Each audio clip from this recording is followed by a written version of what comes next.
Assalamualaikum warahmatullahi wabarakatuh. Perkenalkan, nama saya Lukman Hanif, NIM 62.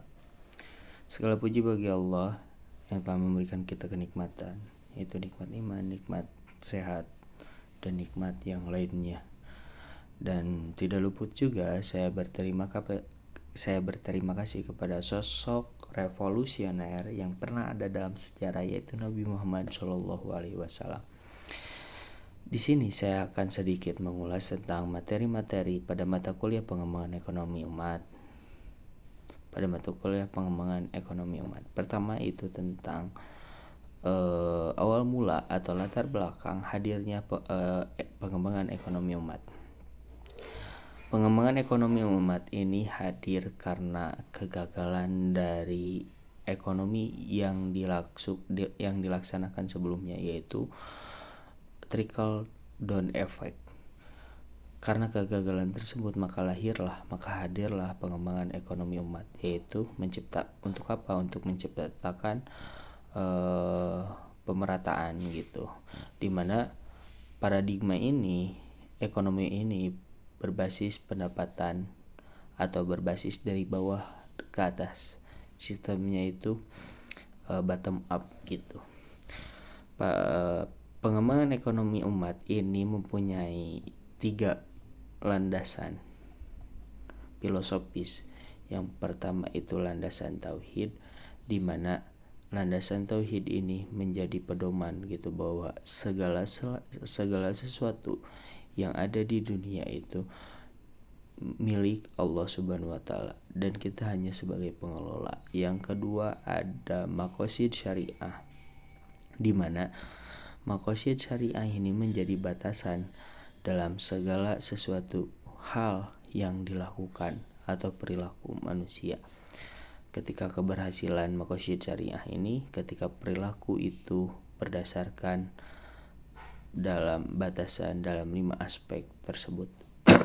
Yang selanjutnya ada etika Islam, di mana etika Islam ini menjadi menjadi penuntun gitu, bahwa segala sesuatu itu berlandaskan Al-Quran, menjadi penuntun dalam pelaksanaan ekonomi. Yang kedua ada pembahasan seputar tentang teori-teori yang dihadirkan atau yang ditawarkan dalam pengembangan ekonomi umat ini. Yang pertama ada teori community development, di mana teori ini mengatakan bahwa permasalahan itu atau pengembangan pemberdayaan masyarakat itu harus hadir dari bawah. Makanya pengembangan ekonomi umat ini mempunyai cara, yaitu dari bawah ke atas. Yang kedua ada teori aktor, di mana teori ini fokus pada otonomi gitu, tanggung jawab dan dukungan bagi komunitas. Untuk apa?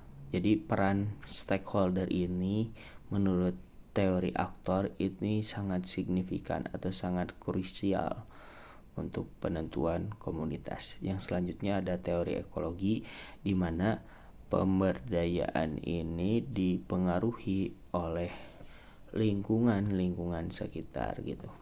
Yang ketiga ada teori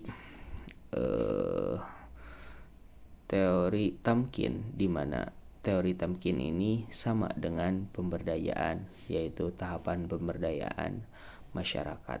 Yang selanjutnya itu ada teori dari Ibnu Khaldun, yaitu asobiyah, di mana solidaritas itu menjadi sebuah fondasi untuk apa? Sebagai energi kolektif yang membangunkan peradaban. Yang terakhir ada teori tarbiyah yang dihadirkan oleh Hasan al-Banna, di mana teori tarbiyah ini mengatakan bahwa keilmuan secara individu itu dibutuhkan untuk perubahan sosial gitu. Jadi peran individu itu berpengaruh terhadap perubahan sosial.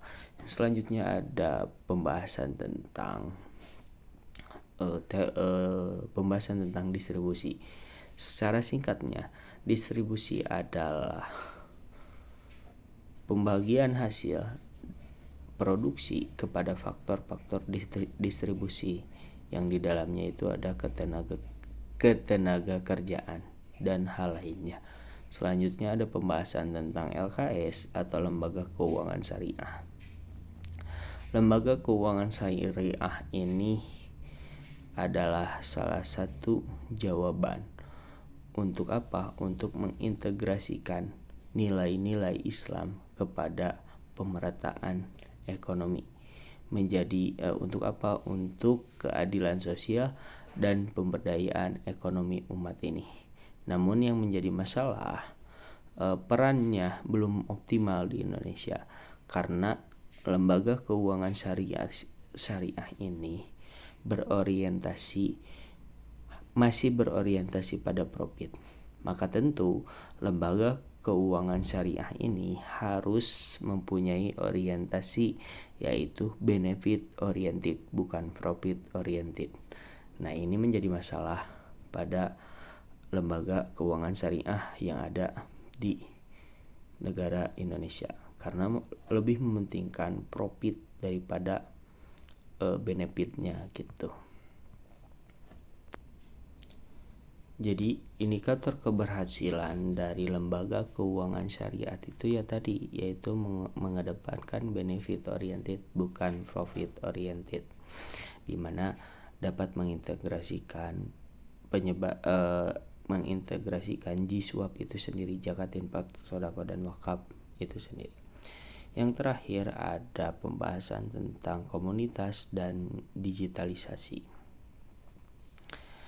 Kita tahu bahwa komunitas adalah salah satu kumpulan untuk mencapai perubahan, di mana komunitas ini dalam pengembangan ekonomi umat ini masih kurang karena masih menggunakan metode konvensional atau metode lama seperti pengumpulan zakat di masjid dan lain sebagainya.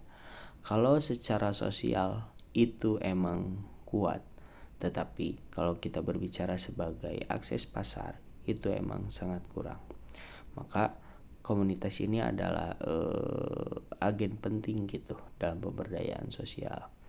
Karena dan digitalisasi itu membuka peluang karena ya tadi permasalahan komunitas yaitu masih memakai metode yang lama. Maka muncullah digitalisasi untuk apa? Untuk meningkatkan akses pasar, terus efisiensi, transparansi, tetapi berisiko menciptakan kesenjangan yang baru gitu. Jika tanpa literasi digital yang baik, maka keberhasilan komunitas dalam adaptasi digital ini ditentukan oleh apa? Pertama, yaitu sebagai modal sosial. Yang kedua, harus mempunyai kepemimpinan yang visioner. Yang ketiga adalah keterbatasan infrastruktur. Yang keempat adalah kurangnya literasi digital.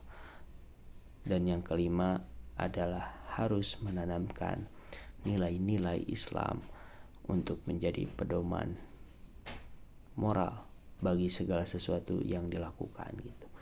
Mungkin itu saja yang dapat saya sampaikan secara singkat tentang apa yang telah disampaikan materi pada mata kuliah pengembangan ekonomi umat ini. Mungkin itu saja. Assalamualaikum warahmatullahi wabarakatuh.